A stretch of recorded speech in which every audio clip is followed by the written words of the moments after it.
নমস্कार, আমি মৌসুমি দেবনাথ ভাটিয়ালি কিচেনে আপনাদের সবাইকে স্বাগত জানাই। প্রীতি শারদীয়ার প্রীতি শুভেচ্ছা ও অভিনন্দন। আজকে পঞ্চমী, প্রচুর ব্যস্ততার মধ্যেও আমি আপনাদের সাথে দেখা করতে চাই ও আপনাদের নতুন নতুন রেসিপি নিয়ে এসেছি আপনাদের কাছে। আজকে যে আমি নতুন রেসিপিটা তৈরি করতে যাচ্ছি সেটা হলো পাস্তার পায়েস। এই পাস্তার পায়েস তৈরি করতে কী কী লাগে একবার দেখে নিয়ে যাক। এখানে রেখেছি পাস্তা, বয়েল করে পাস্তা রেখেছি, তারপরে কিশমিশ, কাজু বাদাম, চিনি, দুধ, এলাচ আর তেজপাতা। আজকে পঞ্চমী, আমরা এটা জানি, এবং আমার কাছে আজকে মাইকটা নেই, আমি মুখেই বলছি ফোনে। মাইকটা না থাকার কারণ আপনাদের কাছে হয়তো আমার কথাটা ঠিকভাবে পৌঁছাচ্ছে না। আপনারা একটু দয়া করে আমার এই ভিডিওটা দেখবেন, প্রচুর সাবস্ক্রাইব করবেন, লাইক করবেন, কমেন্ট করবেন, এবং ভালো হয়েছে কিনা সেটাও আমাকে জানাবেন। চলুন এবারে আমার রান্নাটা সেরে নিয়ে যাক, রান্নার ওখানে আমরা চলে যাই।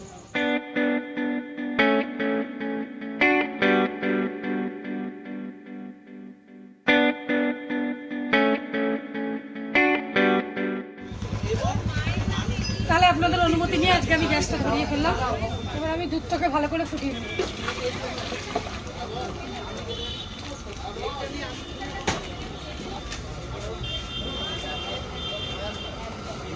পুজোয় আপনারা কে কোথায় ঘুরতে যাচ্ছেন একটু কমেন্ট করে জানাবেন।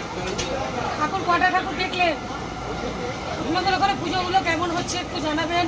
আমাদের এখানে কল্যাণীতে খুব ভালো আইটিআইতে খুব ভালো ঠাকুর হয়েছে, আপনারা চলে আসবেন দেখতে। তাছাড়া আমরা আজকে কলকাতায় যাব, খুব আনন্দ করব, আপনাদের আনন্দটা একটু শেয়ার করবেন আমাদের সাথে। আমার দুধটা মোটামুটি ফুটে এসছে, দুধ ফুটে গেছে। এবারে আমি যে কিচমিচ কাজুটা রেখেছিলাম ভিজিয়ে, সেটা আমি এই দুধের সাথে একটু ভালো করে ফুটিয়ে নেব।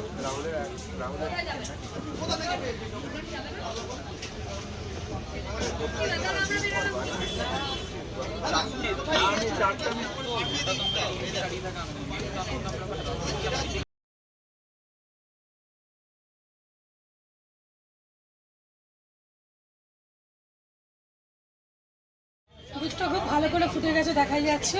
এবার আমি পাস্তাটা দিয়ে দেবো। পাস্তাটা আমি বয়েল করে রেখেছিলাম গরম জলে, আপনারা বয়েল করে রাখবেন।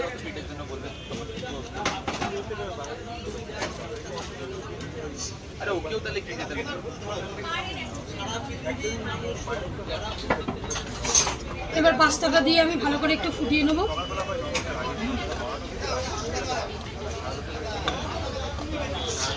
পূজায় কটা জামা হলো সবার? আমার তো দুটো হয়েছে, আপনাদের কটা হলো? খুব ভালো করে দেখছেন পাস্তাটা বয়েল হয়ে গেছে। পাস্তাটা বয়েল হয়ে গেলে এবার আমি পরিমাণ মতো একটু চিনি দিয়ে দেবো। পরিমাণ মতো একটু চিনি দিয়ে দিলাম। যতটুকু লাগবে পায়েস করতে আপনারা পরিমাণ মতো একটু বুঝে দেবেন। বেশি হয়ে গেলেও যেরকম ভালো লাগবে না, আবার কম হলেও ভালো লাগবে না। আপনারা চাইলে গুড় দিয়েও করতে পারেন। অনেকে যদি মনে করেন যে চিনি দিয়ে খাবো না, তাহলে গুড় দিয়েও করতে পারেন। গুড় দিয়েও খুব ভালো। আমাদের কল্যাণী হাই রোডের পাশে, যেহেতু আমাদের দোকানটা ওভিটি স্টল, এই ওভিটি স্টলের সামনে দিয়েই একটা কল্যাণী হাই রোড আছে। এই হাই রোডে দেখা যাচ্ছে যে প্রচুর বাইক নিয়ে খুব জোরে চালাচ্ছে। তাদের কাছে আমার একটাই অনুরোধ, এত জোরে চালাবেন না বাইক, একটু ধীরে সুস্থে চালালে হয়তো কোনো রকম অ্যাক্সিডেন্টটা হবে না। আপনাদের এই রকম জোরে চালানোতে হয়তো অনেক বিপদ হয়ে যেতে পারে, অনেক মার কাছ দিয়ে হয়তো বাচ্চাদের কোল ছাড়া হয়ে যেতে পারে। এইরকম আপনারা করবেন না। একটু সবার কথা, পরিবারের কথা অন্তত মেনে নিয়ে আপনারা একটু গাড়িটা চালাবেন। ঠিক নামানোর 5 মিনিট আগে আমি তেজপাতাটা দিয়ে দিলাম। তেজপাতাটা আমি ধুয়ে রেখে দিয়েছিলাম, তেজপাতাটা দিয়ে দিলাম। আর 3 থেকে 4টে এলাচ আমি থেতো করে রেখেছি, সেই এলাচটা আমি দিয়ে দেবো। এলাচ আর তেজপাতা দিলে খুব সুন্দর একটা গন্ধ আসে। সহজ পদ্ধতিতে এই পাস্তার পায়েসটা আপনারা বাড়িতে বানিয়ে ফেলতেই পারেন, এবং আমাকে কমেন্ট করে জানাবেন এই পাস্তার পায়েসটা কেমন আপনাদের লাগছে। এবং আমার চ্যানেলটাকে সাবস্ক্রাইব করবেন, লাইক করবেন, আর যে বেল আইকনটা আছে সেটা বাজাবেন। আর দেখুন পাস্তাটা কেমন হয়েছে একটু।